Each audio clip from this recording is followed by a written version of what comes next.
All right, everybody, welcome back. KJCR, JimmyChurchRadio.com, live from Burbank, California, from the Galpin Ford Studios.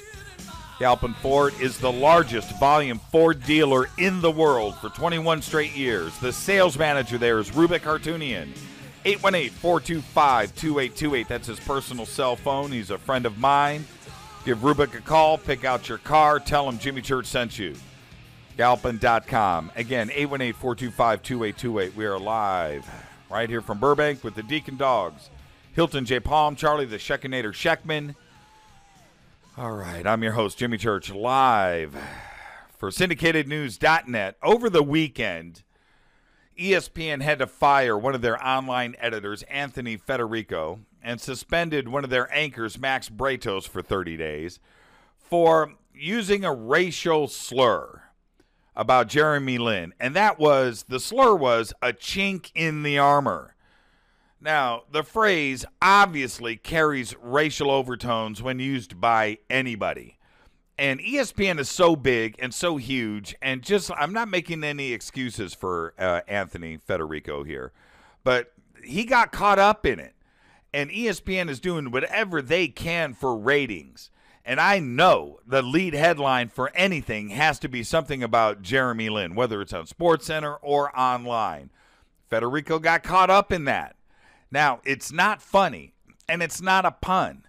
But what Max Bretos did, the anchor, he was in an interview with Walt Frazier, and he said a chink in the armor in a sentence.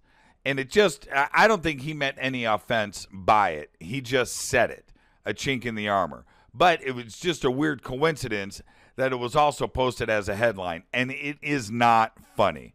I know that Jeremy Lin is going to move on past this. He knows that there wasn't any offense intended there. But ESPN is so big and so huge, and you know that what's going down in those production offices, it's all about Jeremy Lin. And Anthony Federico tried to be cute. Now, he won't be able to be employed anywhere in sports for the rest of his life. He started off as an intern at ESPN in 2006, worked his way up through the ranks. Here we are in 2012. He's an online editor. All is good, and he got caught up in it.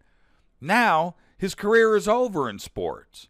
He will forever be tied. I don't think he had any idea, really, how big of a story this would be today.